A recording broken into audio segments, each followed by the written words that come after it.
Hey friends, happy Friday. Thanks for joining us for this 13 Plus FastCast. I'm Anna Orsini. We had a lot of information coming in overnight following a couple of breaking stories, so we want to go through those with you right now because pretty busy morning to start your Friday. The first one is that right now Tucson police are investigating a double homicide that happened in the area of North Tyndale Avenue.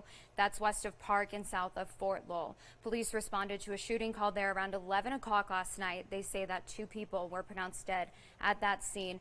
2 persons of interest also detained at this time. That's the only information that we have from police though so far, so we'll of course keep you updated and let you know as soon as we learn more about this investigation. Overnight, Tucson police also responding to another fatal shooting. This one happened around 9 o'clock last night. It was on North Haskell Drive near Grant and Alvernon. Police say that an adult male was pronounced dead on scene there. In this case, a person of interest was also detained. We'll keep you updated on this investigation throughout the day as well. And something else we're keeping an eye on this morning, Northwest Fire and the Tucson Fire Department investigating a residential fire that happened this morning. It was near West Curtis Road and Jade. The Pima County Sheriff's Department was also on scene there as well. You can see some of the deputies standing outside that home. They are asking people to try and avoid that area while that investigation is underway. So of course, we do have all of these stories up on our website, something that we're following actively, all 3 of these throughout the day. And if you have our 13 news app, you were one of the first people to see this morning because we notified you about all of these stories as soon as we got that information in. So be sure that you download that and have that app so that you can get any of the latest updates the second that they come in to us. It's just a really good resource to have because, like I said, a lot of breaking news this morning that we were following. And keeping an eye on the latest out of Israel today, more than 1 million people have been told to evacuate from northern Gaza and to head south. Taking a look at what you're seeing right now on your screen, that is an alleged warning from the Israeli military. So literal pieces of paper being dropped from planes there this morning telling people that they needed to evacuate their homes and head south of Gaza Valley. Part of the message said, for your safety, you should not return home until further notice from the IDF. You can kind of see in the bottom left of your screen there a diagram also on that piece of paper, and it shows arrows towards South Gaza and then a designated area at the top left corner where they say that there is a humanitarian aid zone. So far, Israel's attacks have come from the skies in Gaza. More than 6,000 bombs have been dropped and more than 1,300 people have died. But it looks like the IDF's next attack will be more of a ground attack in northern Gaza, which is why they're telling people to leave. 1.1 million people live in northern Gaza. And as you can see right now, people are scrambling just to get out and to get their families to safety.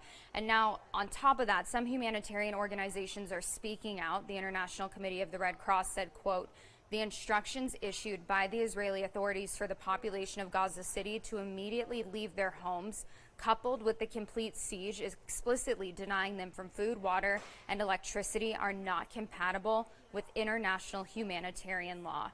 UNICEF is also calling on Israel right now, calling on a ceasefire. They said hundreds of children have been killed and injured in Gaza, and nearly half of the 1.1 million people who have been told to evacuate Gaza today are children. So this is something we'll keep a close eye on, of course, and let you know anything that develops. Another great thing that you can keep an eye on our website, just head to KOLD.com. If you click the top left, kind of that hamburger menu, go to news, go to national, and that is where you will find all the latest updates on this. Back here at home, something we're following today, of course, all of the frustration and utter chaos right now in Washington, D.C.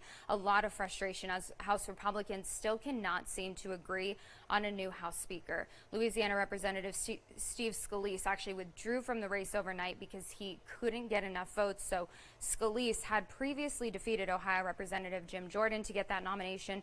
Jordan is still a contender today, but the big question is, could he secure the nomination from his fellow Republicans? And then on top of that, would he be able to secure the 217 votes that he needs? And just within the last few hours, we've learned that Representative Austin Scott of Georgia also jumped into the race. He filed this morning. He's the only other candidate aside from Jim Jordan. The House of Representatives now going on 10 days without a House Speaker. And of course, this is a major issue because they can't get anything done there right now. Politicians on both sides say they want to support Israel. They want to help out, but nothing can be done until this is all sorted out. So something else that we are keeping a very close eye on today. And of course, head to our website for all the latest updates on all of those stories here at home and internationally. Something else we're keeping an eye on here locally is, of course, we are heading into an election month next month, whether it's mayor, different propositions, pay raises when it comes to city council, lots of things for people to weigh in on. And this weekend in our Sunday Spotlight with Andrew Capasso, he spoke to Pima County about how they're preparing for this election and what you can expect as a voter this year. Pima County election leaders say they are ready as the 2023 election season gets started. Early ballots are on their way this morning, and there is a lot for you to have a say in. On that ballot, the race for mayor of Tucson, the seats in wards 1, 2, and 4, pay raises for mayor and council, the Vail incorporation effort, and school budget overrides in several districts. This weekend, only on Sunday Spotlight, I speak exclusively with Marianne Schuban. She's a chief deputy recorder in Pima County. We talk about the preps for this election and also what goes into verifying signatures, a key part of the mail-in voting process. There are a lot of measures in place. It's actually what allows early voting to occur in a safe and secure manner. It's critical to the security of early voting. And so making sure that voters' signatures are up to date is a really big piece. More of my interview with her and how you can vote in person on Election Day, November 7th. That is this weekend on Sunday Spotlight at 6 a.m. Hope you join us. I'm Andrew Capasso, 13 News.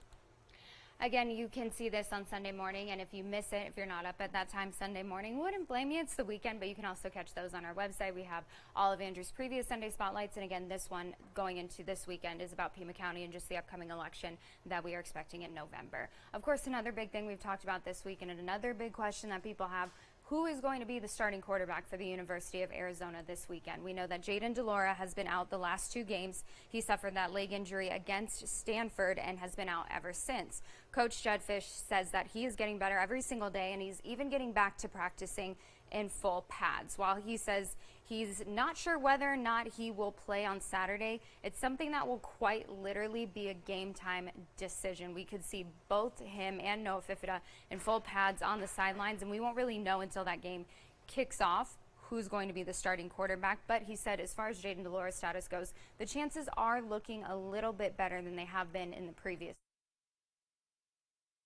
I fully expect Jayden to dress this week. Even if he's at 90%, he'll dress and be the backup. If he's at 100%, he'll dress and start, but he will be in full pads, ready to go. And if not starting, I hope he'll be healthy enough to be an emergency situation. So, of course, the question that we all want answers to, whether it will be Jayden de Laura or Noah Fifita, we just will have to wait and see. Again, Arizona takes on number 19 Washington State tomorrow, kickoff at 4 p.m. and a pretty loaded schedule ahead of them. They have Arizona plays UCLA, Oregon State, and Washington State. So a lot to look forward to when it comes to the Wildcats. Of course, maybe your kids aren't getting ready to watch football tomorrow. One thing they're probably getting ready for and have been for weeks now is Halloween, the costume, the candy, all the different things. And for parents, worst case scenario is getting your kids all dressed up, seeing all the other kids dressed up, and then running out of candy, right? You're like, what do I do aside from just turn off the lights and hide? Well, good news is M&M's actually coming up with a little bit of a solution for you this year. They're actually delivering candy. They say that they have you covered, the company Mars, who owns M&M's. It's called the Halloween Rescue Squad. So it's a service that promises to deliver free Mars candy to your neighborhood in less than an hour if you think you might run out. So M&M's will come to the rescue and help you if you're running a little bit low. Mars teaming up with the delivery service called GoPuff to facilitate the one-day operation. Of course, the one day is just October 31st. So starting at 3 p.m. Eastern time, which would be noon our time, you can hit up the Halloween Rescue Squad website for candy reinforcements if you are running low. A backup supply of candy, they say, should be there within the hour while supplies last, but the catch is that you must live in a GoPuff delivery area to be eligible for that offer. So just head to their website, you can see, and just kind of make those plans ahead of time. You know, hopefully this is just worst case scenario. It doesn't happen to you and you have all the candy that you need. But just in case you need a little bit of a backup option, just know that M&M's has you covered heading into the Halloween holiday. But the one thing that we do know for sure, it's not feeling like Halloween, definitely not feeling like fall today, seeing temperatures a little bit more on brand with what we see as far as averages go in October, 87 degrees, but then heading into the weekend, we are warming right back up, and then by Monday, 99 degrees. Little too close for comfort to triple digits, the record on that day, 101, the record on Sunday, 99, so getting close to it. Good news is, though, today's a really nice day if you're planning to head on out to Tucson, meet yourself. It'd be a great day to do so. It looks like tomorrow should be relatively okay too, low 90s. And then heading into next week, although we heat up for Sunday and Monday, temperatures starting to trend back down by Thursday, seeing 91 on the board. So hopefully that's the case and those temperatures keep going back down, because I know nobody wants to see another triple digit on that board. As far as the conditions go outside right now, it looks really beautiful. A nice day ahead of you. A couple little clouds in the sky, nothing that's gonna, bring us a major storm. But again, 87 degrees today, so not too bad. We'll take what we can get. Have a great weekend. Have a great rest of your Friday. Be safe, have fun, and we will see you back here at 2:30 for our next 13 Plus FastCast.